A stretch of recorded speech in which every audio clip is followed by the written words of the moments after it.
નમસ્કાર ખેડૂત મિત્રો.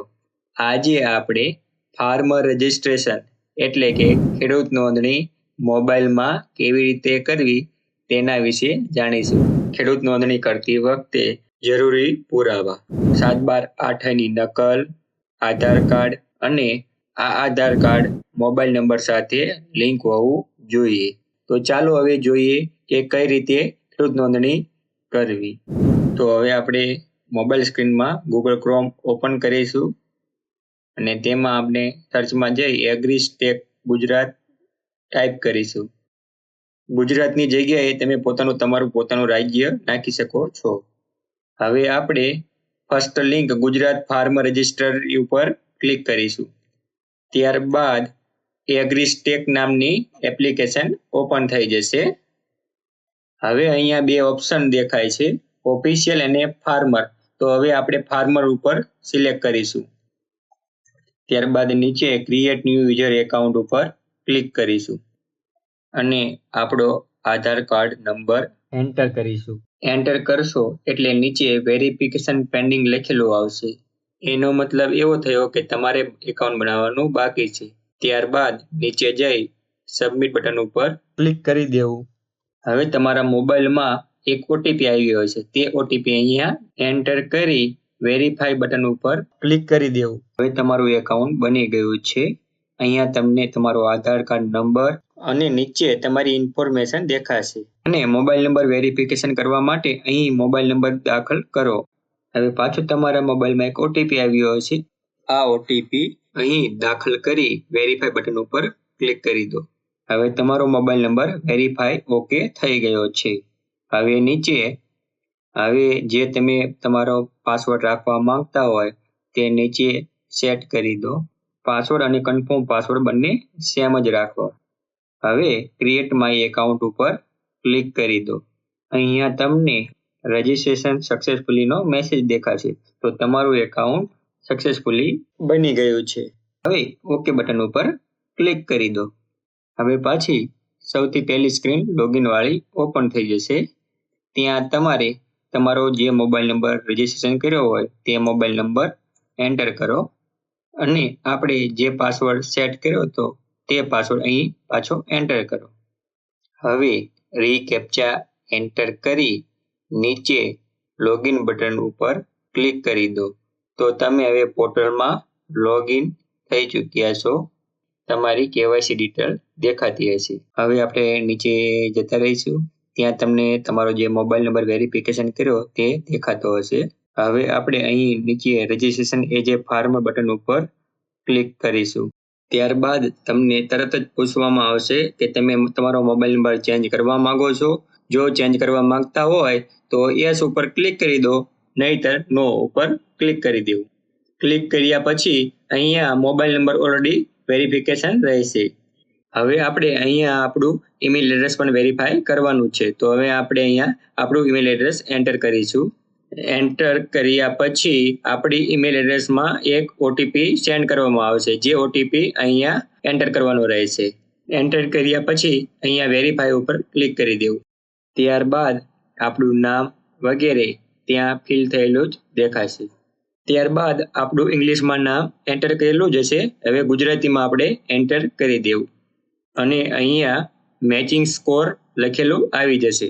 હવે આપણે અહીંયા આપણી જાતિ સિલેક્ટ કરી લઈશું, જે અહીંયા કેટેગરી ઓપ્શનમાં દેખાતી હશે. ત્યારબાદ આપણે નીચે જઈશું. ત્યાં ખેડૂતનો જે આધાર કાર્ડમાં ફોટો હશે તે દેખાતો હશે અને અહીંયા તમારું ગામનું નામ પણ આવી ગયું હશે અને નીચે લોકલ લેંગ્વેજ અહીંયા આપણે એન્ટર કરી દેવાની છે. હવે થોડા નીચે આવીશું.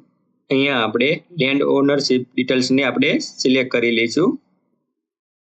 હવે આપણે ફાર્મર ટાઈપમાં નીચે સિલેક્ટ ટાઈપ ઉપર ક્લિક કરી ઓનરને સિલેક્ટ કરવાનું છે અને સિલેક્ટ કર્યા પછી આપણને બે ઓપ્શન જોવા મળશે, એગ્રીકલ્ચર અને લેન્ડ ઓનિંગ ફાર્મર, જેમાં આપણે બંને ઓપ્શન સિલેક્ટ કરી દેવાના છે. સિલેક્ટ કર્યા પછી આપણે નીચે ફેચ લેન્ડ ડિટેલ ઉપર ક્લિક કરી દઈશું. ક્લિક કર્યા પછી હવે આપણે અહીંયા આપણું ડિસ્ટ્રિક્ટ સિલેક્ટ કરી લઈશું.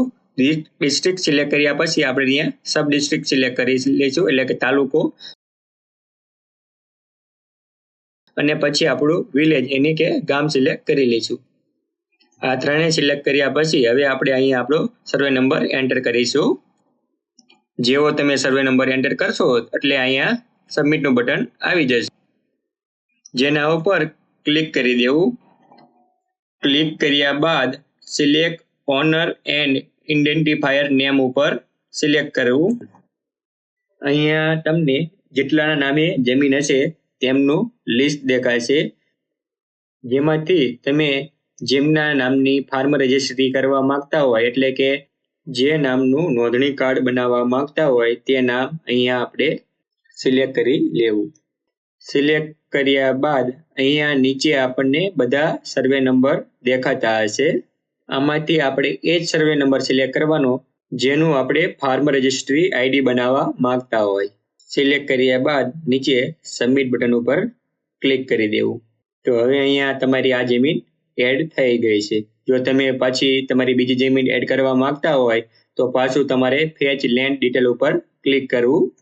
હવે આપણે પહેલાની જેમ બધી ઇન્ફોર્મેશન પાછી એડ કરી દઈશું, જેથી તમારું બીજા પણ સર્વે નંબર એડ થઈ જાય. હવે આવી રીતે બધા સર્વે નંબર એડ થઈ જાય પછી આપણે એક નીચે ઓપ્શન જોવા મળશે વેરીફાઈ ઓલ લેન્ડ, જેના ઉપર આપણે ક્લિક કરી દેવું. ક્લિક કર્યા બાદ તમારે નીચે ટિક માર્ક સિલેક્ટ થઈ ગયેલું હશે એટલે કે તમારી જમીન રજીસ્ટ્રેશન થઈ ગઈ છે.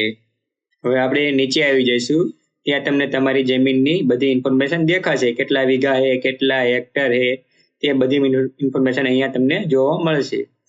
અને અહીંયા આપણને નંબર ઓફ લેન્ડ ઓનર એની કેટલાના ખાતે જમીન છે તે દેખાશે. અહીંયા આપણે એકના ખાતે જમીન છે.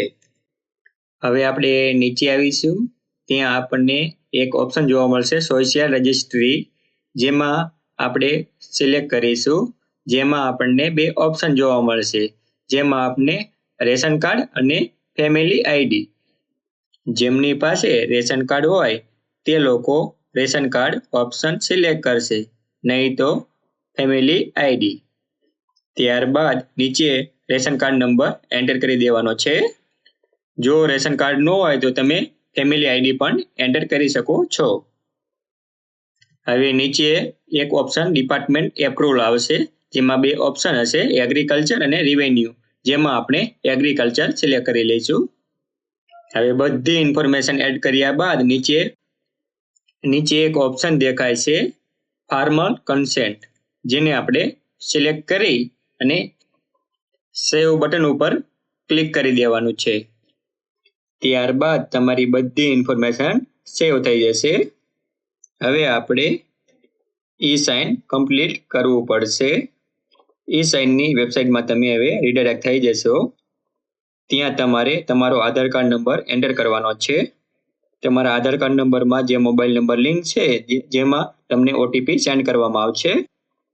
ઓટીપી એન્ટર કરી અને સબમિટ બટન ઉપર ક્લિક કરી દેવાનું, જેના પછી તમારું ઈ સાઇન કમ્પ્લીટ થઈ જશે.